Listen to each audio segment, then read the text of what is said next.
Hello friends, बहुत बहुत स्वागत आप सभी का सक्सेस वर्ल्ड एमसीक्यू चैनल पर। तो चलिए, जैसे कि आप सभी जानते हैं कि बिहार फार्मिंग की परीक्षा के लिए अब 2 दिनों का टाइम बचा हुआ है, इसलिए हम आपके लिए 2 ऐसे स्पेशल और जबरदस्त क्लास को लेकर आए हैं। अगर आप दोनों क्लास को 100% कंसंट्रेट के साथ अटेंड करते हैं और दोनों क्लास के प्रत्येक प्रश्न को अगर सही ढंग से समझ कर पढ़ते हैं तो 100% कन्फर्म है कि आपका एग्जाम क्लियर होना है। तो चलिए, आपका बिल्कुल भी टाइम बर्बाद ना करते हुए आज की इस क्लास को स्टार्ट करते हैं। तो जल्दी जल्दी से सभी लोग लाइव में आ जाइए। सभी को गुड इवनिंग, गुड इवनिंग।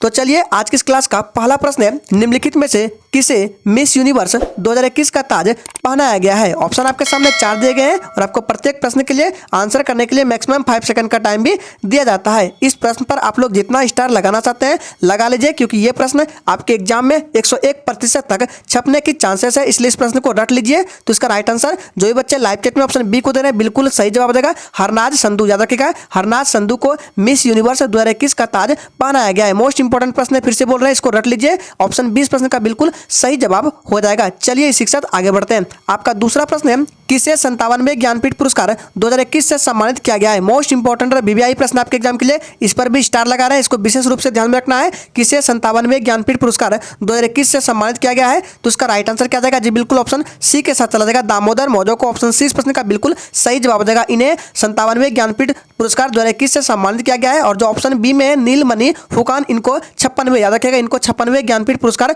2020 से सम्मानित किया गया है। दोनों प्रश्नों को याद रखना है, इंपॉर्टेंट है। चलिए आगे बढ़ते हैं। तीसरा प्रश्न है, बिहार में उद्योगों का कमिश्नर दफ्तर कहां स्थित है। फटाफट से आंसर करते जाएंगे। बिहार में उद्योगों का कमिश्नर दफ्तर कहां स्थित है, सोच समझ कर आंसर करना है। और याद रहे, यह क्लास आपका एक दिन और होगा, कल होगा रात 8 बजे, तो उसको भी अटेंड करना है। तो उसका राइट आंसर पटना के साथ चला जाएगा, पटना में स्थित है। ऑप्शन ए इस प्रश्न का बिल्कुल सही जवाब हो जाएगा, याद रखना है। चलिए आगे बढ़ते हैं। नेक्स्ट क्वेश्चन है, किसे 56वें ज्ञानपीठ पुरस्कार 2020 से सम्मानित किया गया है। मोस्ट इंपोर्टेंट प्रश्न है, फटाफट से आंसर करते जाएंगे। किसे 56वें ज्ञानपीठ पुरस्कार 2020 से सम्मानित किया गया है, तो इसका राइट आंसर बी के साथ चला जाएगा, नीलमणि फुकान को। ऑप्शन 20 प्रश्न का बिल्कुल सही जवाब हो जाएगा। और जो भी स्टूडेंट चैनल पर पहली बार आए, चैनल को सब्सक्राइब करके और साथ में बेल आइकन को भी प्रेस कर लेंगे, ताकि बिहार फार्मिंग से रिलेटेड एक भी इंपॉर्टेंट क्लास आपसे मिस ना हो। अगला प्रश्न है, चचाई जलप्रपात निम्न में से किस नदी पर अवस्थित है। फटाफट से आंसर करेंगे। ये प्रश्न इंडिया के हर एक एग्जाम में छपते हैं, हो सकता है आपके एग्जाम में भी आ जाए। याद रखिएगा, चचाई जलप्रपात निम्न में से किस नदी पर स्थित है,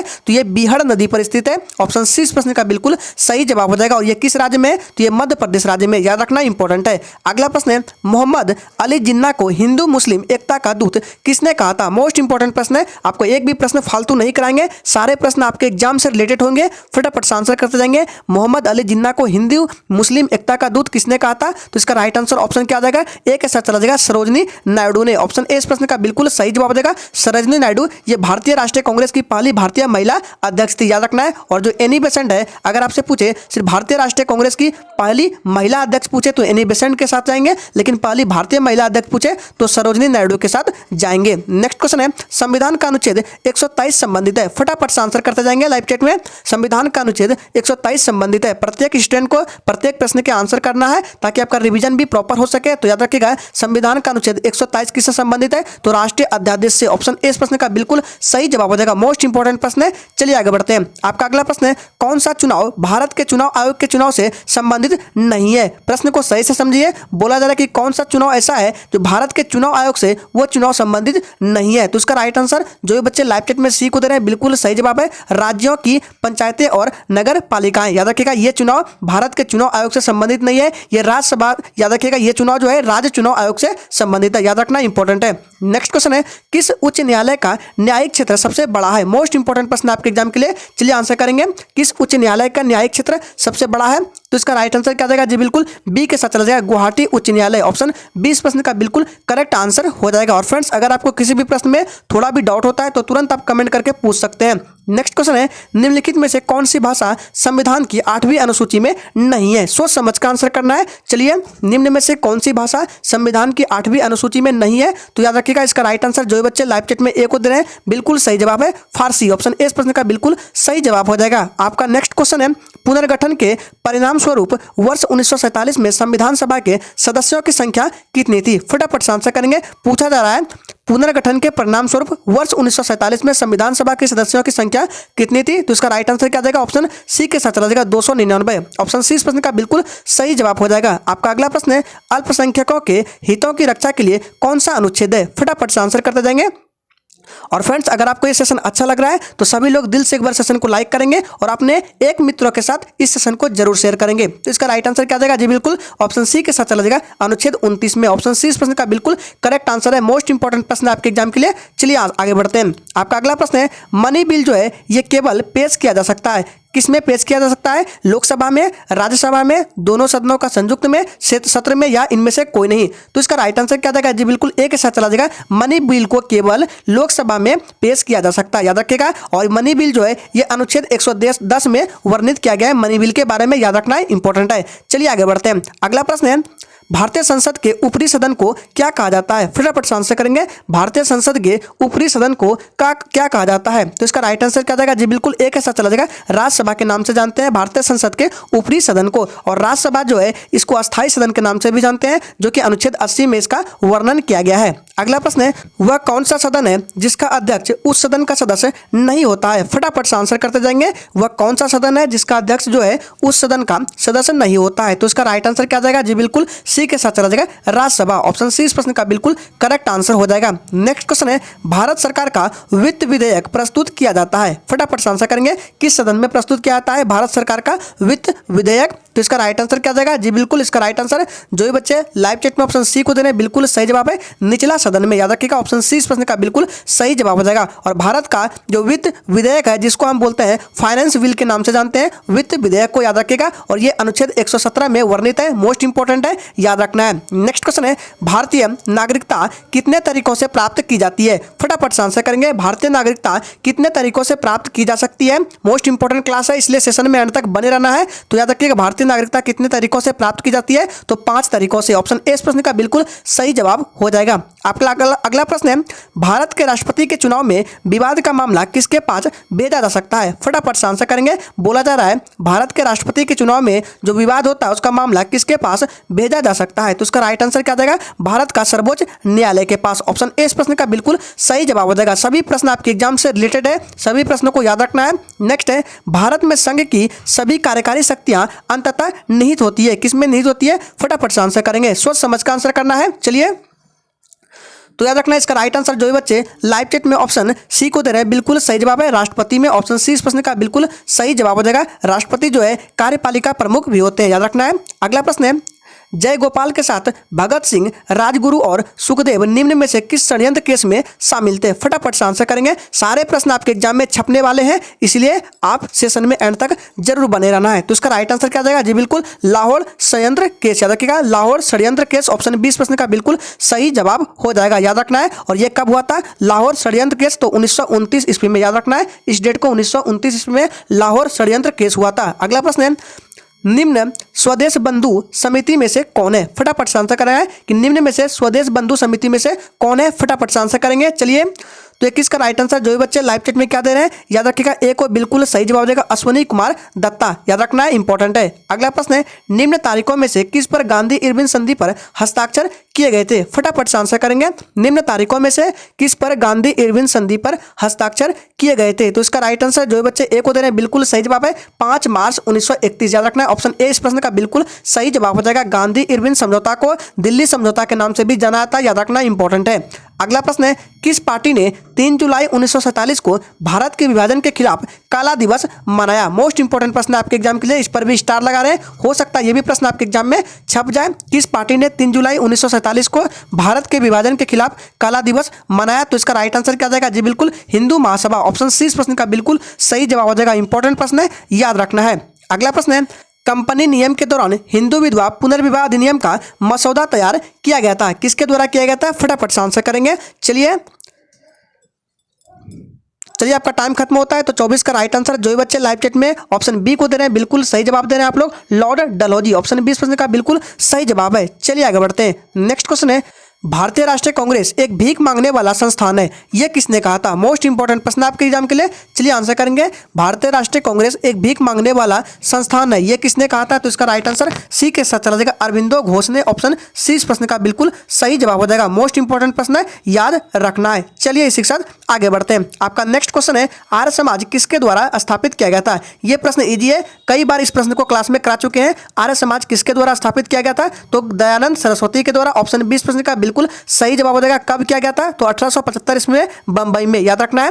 अगला प्रश्न है, मुर्शिदाबाद से मुंगेर राजधानी कौन लेकर गया था? फटाफट से आंसर करेंगे। मुर्शिदाबाद से मुंगेर राजधानी लेकर कौन गया था? फटाफट से आंसर करेंगे। तो इसका राइट आंसर क्या जाएगा? जी बिल्कुल 27 का राइट आंसर सी के साथ चलेगा, मीर कासिम। ऑप्शन सी इस प्रश्न का बिल्कुल सही जवाब हो जाएगा। मीर कासिम, इन्होंने बक्सर का युद्ध लड़ा था 22 अक्टूबर, याद रखना है, 22 अक्टूबर 1764 ईस्वी में बक्सर का युद्ध लड़ा था मीर कासिम ने, याद रखना है, इंपॉर्टेंट है। चलिए आगे बढ़ते हैं। नेक्स्ट है, निम्न में से किस वायसराय ने पहला कारखाना अधिनियम पेश किया था? मोस्ट इंपॉर्टेंट प्रश्न आपके एग्जाम के लिए। चलिए आंसर करते जाएंगे। निम्न में से किस वायसराय ने पहला कारखाना अधिनियम पेश किया था? तो इसका राइट आंसर क्या जाएगा? जी बिल्कुल इसका राइट आंसर जो बच्चे लाइव चैट में ऑप्शन ए को दे रहे हैं, बिल्कुल सही जवाब है लॉर्ड रिपन। ऑप्शन ए इस प्रश्न का बिल्कुल सही जवाब हो जाएगा। और याद रखना है, लॉर्ड रिपन, इसे स्थानीय स्वशासन का जनक भी माना जाता है, याद रखना है। चलिए आगे बढ़ते हैं। आपका अगला प्रश्न है, स्वतंत्र भारत के पहले भारतीय गवर्नर जनरल कौन थे? फटाफट से आंसर करेंगे। चलिए तो इसका राइट आंसर क्या जाएगा? जी बिल्कुल 29 का राइट आंसर जो भी बच्चे ए को दे रहे हैं बिल्कुल सही जवाब है राजगोपालाचारी। ऑप्शन ए इस प्रश्न का बिल्कुल सही जवाब है। चलिए आगे बढ़ते हैं। आपका अगला प्रश्न है, 1935, यहाँ पे 35 नहीं होगा 37 होगा, याद रखना है, मिस प्रिंटिंग हो गया है। तो 1937 के चुनावों के बाद 11 में से केवल 2 प्रांतों में गैर कांग्रेसी मंत्री थे। फटाफट से आपको आंसर करना है कि कौन से 2 वे प्रांत थे जिनमें गैर कांग्रेसी मंत्री थे। और फ्रेंड्स आपको क्वेश्चन के लेवल को देखकर पता चल गया होगा कि सारे प्रश्न आपके एग्जाम के लिए इंपॉर्टेंट है। तो इसका राइट आंसर क्या जाएगा? जी बिल्कुल ए के साथ चला जाएगा, बंगाल और पंजाब 2 ऐसे प्रांत थे जहां पर क्या थे? गैर कांग्रेसी मंत्री थे, याद रखना है, इंपॉर्टेंट है। आपका नेक्स्ट क्वेश्चन है, भारत में महात्मा गांधी को पहली बार गिरफ्तार किया गया था? फटाफट से आंसर करेंगे, किस तारीख को किया गया था? और याद रखिएगा, महात्मा गांधी को पहली बार अगर पूछे कि दक्षिण भारत में, दक्षिण अफ्रीका में, तो दक्षिण अफ्रीका में गिरफ्तार किया गया था 1908 में, याद रखना है, पहली बार गिरफ्तार हुआ था 1908 में दक्षिण अफ्रीका में। अगर भारत की बात की जाए तो 1919 ईस्वी में। ऑप्शन डी इस प्रश्न का बिल्कुल सही जवाब हो जाएगा। चलिए इसी के साथ आगे बढ़ते हैं। आपका नेक्स्ट क्वेश्चन है, भारतीय राष्ट्रीय संघ की स्थापना 1876 में कलकत्ता में खाली स्थान द्वारा की गई थी। किसके द्वारा की गई थी? फटाफट से आंसर करेंगे।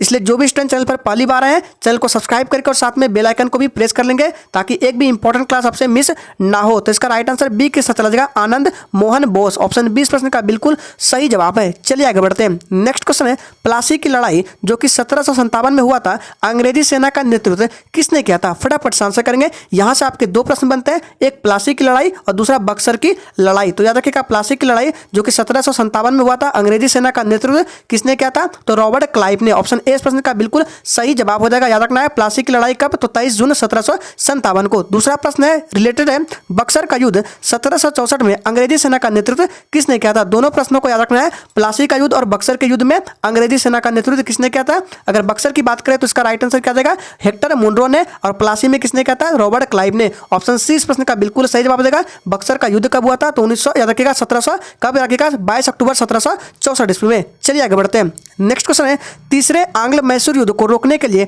टीपू सुल्तान ने अंग्रेजों के साथ कौन सी संधि की? मोस्ट इंपॉर्टेंट प्रश्न आपके एग्जाम के लिए। चलिए फटाफट से आंसर करेंगे। और याद रखिएगा, तीसरे आंग्ल मैसूर युद्ध कब हुआ था? तो इसका राइट आंसर है 1792 ईस्वी में तीसरे आंग्ल मैसूर युद्ध हुआ था। और इसका राइट आंसर क्या जाएगा? जी बिल्कुल बी के साथ चलेगा, श्रीरंगपट्टनम की संधि। याद रखिएगा, श्रीरंगपट्टनम की संधि। ऑप्शन बी इस प्रश्न का बिल्कुल सही जवाब है, मोस्ट इंपॉर्टेंट प्रश्न है। चलिए आगे बढ़ते हैं। अगला प्रश्न है, किस सिख गुरु ने फारसी में जफरनामा लिखा था? फटाफट से आंसर करेंगे। चलिए, किस सिख गुरु ने फारसी में जफरनामा लिखा था? तो इसका राइट आंसर ऑप्शन सी के साथ गुरु गोविंद सिंह ने। हो सकता है आपके एग्जाम में जन्म भी पूछ लिया जाए कि गुरु गोविंद सिंह का जन्म कहाँ हुआ था? तो पटना में हुआ था 1666 ईस्वी में। याद रखना है, 1666 ईस्वी में गुरु गोविंद सिंह का जन्म हुआ था पटना में, याद रखना इंपॉर्टेंट है। नेक्स्ट है, हड़प नीति के अंतर्गत कौन से भारतीय राज्य पर कब्जे किए गए थे? मोस्ट इंपॉर्टेंट प्रश्न आपके एग्जाम के लिए। चलिए फटाफट से आंसर करेंगे। हड़प नीति के अंतर्गत कौन से भारतीय राज्य पर कब्जे किए गए थे? तो इसका राइट आंसर क्या जाएगा? झांसी, नागपुर, नागपुर व सतारा, याद रखना है, इट्स मोस्ट इंपॉर्टेंट प्रश्न आपके एग्जाम के लिए आंसर करेंगे, झांसी, नागपुर व सतारा। अगला प्रश्न है, ब्रिटिश सरकार भारतीयों को आधुनिक शिक्षा देना चाहती थी, इसमें उनका उद्देश्य क्या था? मोस्ट इंपॉर्टेंट प्रश्न आपके एग्जाम के लिए हो सकता है ये प्रश्न आपके एग्जाम में डायरेक्ट आ जाए। ब्रिटिश सरकार भारतीयों को आधुनिक शिक्षा देना चाहती थी, इसमें उनका उद्देश्य क्या था? तो इसका राइट आंसर क्या जाएगा जी? बिल्कुल ऑप्शन ए के साथ चलेगा। भारत में अपनी राजनीतिक सत्ता की नींव सुदृढ़ करना उसका मुख्य उद्देश्य था। ऑप्शन ए इस प्रश्न का बिल्कुल सही जवाब हो जाएगा। चलिए इसी के साथ आगे बढ़ते हैं। नेक्स्ट क्वेश्चन है, ईस्ट इंडिया कंपनी और बंगाल के नवाब के बीच जब प्लासी का युद्ध हुआ उस समय मुगल सम्राट कौन था? फटाफट से आंसर करेंगे। ईस्ट इंडिया कंपनी और बंगाल के नवाब के बीच जब प्लासी का युद्ध हुआ उस समय मुगल सम्राट कौन था? तो इसका राइट आंसर क्या जाएगा जी? बिल्कुल क्या था इसका राइट आंसर? 39 का बी के साथ चला जाएगा, अजीजुद्दीन आलमगीर द्वितीय। ऑप्शन बी इस प्रश्न का बिल्कुल सही जवाब हो जाएगा। प्लासी का युद्ध कब हुआ था? तो 23 जून 1757 ईस्वी को। अगला प्रश्न है, चंपारण से शुरू हुआ पहला सत्याग्रह किस खेती के लिए खिलाफ था? फटाफट से आंसर करेंगे। चंपारण से शुरू हुआ पहला सत्याग्रह जो है किस खेती के लिए खिलाफ था? तो ये नील की खेती। ऑप्शन बी इस प्रश्न का बिल्कुल सही जवाब हो जाएगा। चलिए आगे बढ़ते हैं। अगला प्रश्न है, 1857 के विद्रोह का तात्कालिक कारण क्या था? मोस्ट इंपॉर्टेंट प्रश्न आपके एग्जाम के लिए, फटाफट से आंसर करते जाएंगे। और जिसने अभी तक सेशन को लाइक नहीं किया है सभी लोग दिल से एक बार सेशन को लाइक करेंगे और अपने मित्रों के साथ इस सेशन को जरूर शेयर करेंगे। तो इसका राइट आंसर क्या जाएगा? 41 का राइट आंसर ऑप्शन ए के साथ चला जाएगा। चर्बी वाले कारतूसों का प्रयोग आरंभ करना 1857 के विद्रोह का तात्कालिक कारण था। शुरुआत कहां हुआ था? तो 1857 का विद्रोह मेरठ से हुआ था, याद रखना है। अगला प्रश्न है, मंगल पांडे जिसने अकेले 1857 ईस्वी में विद्रोह का सूत्रपात किया वह संबंधित था, किससे संबंधित था? आपको बताना इन चार ऑप्शन में से। फटाफट से आंसर करेंगे, इंपॉर्टेंट प्रश्न है। चलिए तो इसका राइट आंसर क्या जाएगा? 34वीं नेटिव इन्फर्टी से। ऑप्शन ए इस प्रश्न का बिल्कुल सही जवाब हो जाएगा। मोस्ट इंपॉर्टेंट प्रश्न है, याद रखना है। नेक्स्ट है, निम्न में से कौन एक अनपढ़ था? आंसर करेंगे, निम्न में से कौन एक अनपढ़ था? तो याद रखना है क्या हो जाएगा राइट आंसर? तो जो भी बच्चे सी को दे रहे हैं बिल्कुल सही जवाब है, अकबर जो है अनपढ़। ऑप्शन सी इस प्रश्न का बिल्कुल सही जवाब हो जाएगा। अगला प्रश्न है, डॉक्ट्रिन ऑफ लैप्स का संबंध किस गवर्नर जनरल से है? फटाफट से आंसर करेंगे। डॉक्ट्रिन ऑफ लैप्स का संबंध किस गवर्नर जनरल से है? सोच समझ कर आंसर करना है। तो इसका राइट आंसर क्या जाएगा? बी के साथ चला जाएगा, ये लॉर्ड डलहौजी से संबंधित है। ऑप्शन बी इस प्रश्न का बिल्कुल सही जवाब हो जाएगा। एक प्रश्न यहां से बनता है कि बंगाल का विभाजन कब हुआ था? तो याद रखिएगा, बंगाल का विभाजन 16 अक्टूबर, याद रखिएगा 16 अक्टूबर 1905 में हुआ था। किसके शासनकाल में? तो करजन के साथ हुआ था, करजन के समय में हुआ था। याद रखिएगा 16 अक्टूबर 1905 में बंगाल का विभाजन हुआ था, याद रखना है। नेक्स्ट क्वेश्चन है, भारत में आधुनिक शिक्षा प्रणाली की नींव किससे पड़ी? मोस्ट इंपॉर्टेंट प्रश्न आंसर करेंगे। भारत में आधुनिक शिक्षा प्रणाली की नींव जो है वो किससे पड़ी? सोच समझ का आंसर करना है। चलिए तो इसका राइट आंसर 45 का, जो भी बच्चे लाइव चैट में बी को दे रहे हैं बिल्कुल सही जवाब हो जाएगा। 1835 के मैकाले के मिनट से। ऑप्शन बी इस प्रश्न का बिल्कुल सही जवाब हो जाएगा। और याद रखना है, ये जो वुड डिस्पैच है इसे शिक्षा का मैग्ना कार्टा भी कहा जाता है, याद रखना इंपॉर्टेंट है।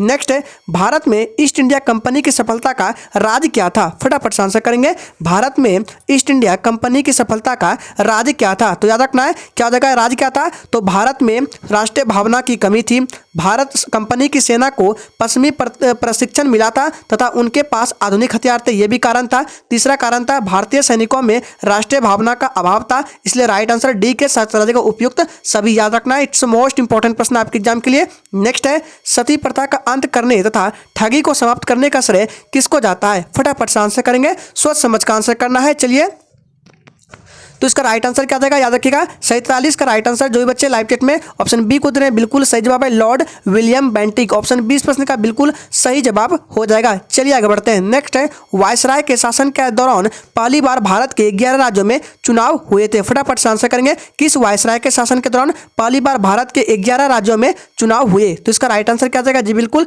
ऑप्शन ए के साथ चला जाएगा, लॉर्ड लिनलिथगो। ऑप्शन ए इस प्रश्न का बिल्कुल सही जवाब हो जाएगा, लॉर्ड लिनलिथगो वायसराय के शासन के दौरान पहली बार भारत के 11 राज्यों में चुनाव हुए, याद रखना है। और ये चुनाव भारत शासन अधिनियम, याद रखना, ये भी पूछ सकता है एग्जाम में कि ये जो चुनाव हुआ था, याद रखेगा भारत शासन अधिनियम 1935, याद रखना है भारत शासन अधिनियम 1935 के तहत हुआ था। नेक्स्ट क्वेश्चन है, चार्टर एक्ट 1813 के पारित होने के दौरान बंगाल का गवर्नर जनरल कौन था? फटाफट से आंसर करेंगे कि चार्टर एक्ट जो 1813 के पारित होने के दौरान बंगाल का गवर्नर जनरल कौन था? फटाफट से आंसर करेंगे। तो 49 का राइट आंसर क्या जाएगा जी? बिल्कुल बी के साथ चला जाएगा, लॉर्ड मिंटो फर्स्ट। ऑप्शन 20 प्रश्न का बिल्कुल सही जवाब हो जाएगा। चलिए आगे बढ़ते हैं। आपका अगला प्रश्न है, शोर बिहार के सारण जिले में कहाँ पाया जाता है? फटाफट से आंसर करेंगे। ये भी याद रखना है, शोर जो है ये बिहार के सारण जिले में है, लेकिन कहाँ पर है? तो इसका राइट आंसर क्या जाएगा? याद रखिएगा, मांझी में। ऑप्शन ए इस प्रश्न का बिल्कुल सही जवाब है। नेक्स्ट है, महाबोधि मंदिर कहाँ स्थित है? फटाफट से आंसर करेंगे। महाबोधि मंदिर कहाँ स्थित है? सोच समझ कर आंसर करना है। तो याद रखना है, महाबोधि मंदिर कहाँ स्थित है? तो इसका राइट आंसर ऑप्शन बी के साथ चला जाएगा, बोध गया में स्थित है। ऑप्शन बी इस प्रश्न का बिल्कुल सही जवाब है। नेक्स्ट क्वेश्चन है, खुदाबख्श पुस्तकालय की स्थापना कब हुई? फटाफट से आंसर करेंगे। खुदाबख्श पुस्तकालय की स्थापना कब हुई? सोच समझ का आंसर करना है। तो इसका राइट आंसर सी के साथ चला जाएगा, 1891 ईस्वी में। ऑप्शन सी इस प्रश्न का बिल्कुल सही जवाब हो जाएगा। कहाँ पर है ये? तो पटना में स्थित है खुदाबख्श पुस्तकालय, याद रखना है। नेक्स्ट है, Indian institute of business management Bihar में कहाँ है? हो सकता है ये भी प्रश्न आपके एग्जाम में छप जाए, इसको याद रखना है। Indian institute of business management Bihar में कहाँ है? तो इसका राइट आंसर क्या जाएगा? पटना में। ऑप्शन ए इस प्रश्न का बिल्कुल सही जवाब है। नेक्स्ट क्वेश्चन है, निम्न किस राजा ने वैवाहिक नीति अपनाकर अपने राज्य की स्थिति मजबूत की? फटाफट से आंसर करेंगे। चलिए, तो 54 का राइट आंसर जो भी बच्चे ऑप्शन बी को दे रहे हैं बिल्कुल सही जवाब देगा, बिंबिसार। ऑप्शन बी इस प्रश्न का बिल्कुल सही जवाब हो जाएगा। चलिए इसी के साथ आगे बढ़ते हैं। नेक्स्ट क्वेश्चन है, बिहार का कौन सा मेला विश्व प्रसिद्ध है? फटाफट से आंसर करेंगे। बिहार का कौन सा मेला विश्व प्रसिद्ध है? तो इसका राइट आंसर हो जाएगा ऑप्शन सी के साथ सोनपुर मेला, याद रखना है। ऑप्शन सी इस प्रश्न का बिल्कुल सही जवाब हो जाएगा। आपको बताना है ये सोनपुर मेला जो है ये बिहार के किस जिला में पड़ता है। देखते हैं कितने बच्चे आंसर करते हैं। नेक्स्ट है, मेगास्थनीज की पुस्तक का नाम क्या है? फटाफट से आंसर करेंगे। और याद रखिएगा, ये जो मेगास्थनीज है ये चंद्रगुप्त मौर्य के दरबार में आया था। इसकी पुस्तक का नाम क्या? तो इंडिका है। ऑप्शन बी इस प्रश्न का बिल्कुल सही जवाब हो जाएगा। चलिए इसी के साथ आगे बढ़ते हैं। आपका नेक्स्ट क्वेश्चन है, बिहार के किस जिले में मैथिली मुख्य भाषा है? फटाफट से आंसर करेंगे। बिहार के किस जिले में मैथिली मुख्य भाषा है? चलिए, तो याद रखना है इसका राइट आंसर ऑप्शन ए के साथ चला जाएगा, दरभंगा में। ऑप्शन ए इस प्रश्न का बिल्कुल करेक्ट आंसर है। नेक्स्ट क्वेश्चन है, भारत में संघ की सभी कार्यकारी शक्तियां अंततः निहित होती है। फटाफट से आंसर करेंगे। किसमें होती है भारत में संघ की सभी कार्यकारी शक्तियां? तो इसका राइट आंसर सी के साथ चला जाएगा, राष्ट्रपति के पास। ऑप्शन सी इस प्रश्न का बिल्कुल करेक्ट आंसर हो जाएगा। आपका नेक्स्ट क्वेश्चन है, निम्न में से किस देश के संविधान से संसद के संयुक्त अधिवेशन का प्रावधान लिया गया है? मोस्ट इंपॉर्टेंट प्रश्न आपके एग्जाम के लिए। चलिए आंसर करेंगे। निम्न में से किस देश के संविधान से संसद के संयुक्त अधिवेशन का प्रावधान लिया गया है? तो 59 का राइट आंसर जो बच्चे लाइव चैट में ऑप्शन किसको देना है? बी को बिल्कुल सही जवाब है, ऑस्ट्रेलिया देश के संविधान से। ऑप्शन बी इस प्रश्न का बिल्कुल सही जवाब है। जनगणना 2011 के अनुसार जनसंख्या घनत्व कितना है? फटाफट से आंसर करेंगे। जनगणना 2011 के अनुसार जनसंख्या घनत्व कितना है? चलिए, तो 60 का राइट आंसर जो भी बच्चे लाइव चैट में ऑप्शन डी को दे रहे हैं बिल्कुल सही जवाब हो जाएगा, 382। ऑप्शन डी इस प्रश्न का बिल्कुल सही जवाब है। 2011 के अनुसार सबसे ज्यादा जनसंख्या घनत्व बिहार की है, 1106 है, याद रखना है। चलिए आगे बढ़ते हैं। नेक्स्ट है, निम्न में से किस सिद्धांत के अनुसार जीन में साधारण परिवर्तन नई जाति को जन्म देती है? फटाफट से आंसर करेंगे। और फ्रेंड्स, अगर आपने अभी तक सेशन को लाइक नहीं किया है तो सभी लोग दिल से एक बार सेशन को लाइक करेंगे और प्रत्येक स्टूडेंट को इस सेशन को अपने दोस्तों के साथ जरूर शेयर करना है। तो इसका राइट आंसर डी के साथ चला जाएगा, उपरिवर्तनवाद। ऑप्शन डी इस प्रश्न का बिल्कुल सही जवाब हो जाएगा। नेक्स्ट है, निम्न में से शरीर का कौन सा भाग अमोनिया को यूरिया में बदलता है? फटाफट से आंसर करेंगे। चलिए, निम्न में से शरीर का कौन सा भाग अमोनिया को यूरिया में बदलता है? तो यकृत। ऑप्शन डी इस प्रश्न का बिल्कुल सही जवाब हो जाएगा, यकृत, याद रखना है। ऑप्शन डी इस प्रश्न का बिल्कुल सही जवाब हो जाएगा। आप लोगों को कमेंट करके बताना है कि मानव शरीर की सबसे बड़ी ग्रंथि कौन सी है। देखते हैं कितने बच्चे आंसर कर पाते हैं। नेक्स्ट है, निम्न में से किस पुरास्थल से कुत्ते के साथ मालिक के दफनाने के साक्ष्य प्राप्त हुए हैं? फटाफट से आंसर करेंगे। चलिए, किस स्थल से प्राप्त हुए हैं? तो रोपड़ से, याद रखना है। ऑप्शन ए इस प्रश्न का बिल्कुल सही जवाब हो जाएगा। नेक्स्ट है, प्लासी का युद्ध किस वर्ष लड़ा गया था? आंसर करेंगे। प्लासी का जो युद्ध है वो किस वर्ष लड़ा गया था? तो इसका राइट आंसर क्या जाएगा? जी बिल्कुल सी के साथ चला जाएगा, 1757। ऑप्शन सी इस प्रश्न का बिल्कुल सही जवाब हो जाएगा। लेकिन अगर आपसे पूछे किस नदी के किनारे, तो भागीरथी नदी के किनारे 23 जून 1757 को। आपका अगला प्रश्न और लास्ट प्रश्न है, नॉर्मन बोरलॉन्ग को किस क्षेत्र में नोबेल पुरस्कार दिया गया था? फटाफट से आंसर करेंगे। यह आज के सेशन का आखिरी प्रश्न है। चलिए, तो 65 का राइट आंसर ऑप्शन डी के साथ चला जाएगा, शांति के क्षेत्र में। ऑप्शन डी इस प्रश्न का बिल्कुल करेक्ट आंसर हो जाएगा। तो आज के इस स्पेशल टेस्ट में टोटल 65 इंपॉर्टेंट प्रश्नों को रखा गया था। तो आज के लिए इतना ही। तो चलिए, कल फिर मिलते हैं रात 8 बजे नेक्स्ट क्लास के साथ।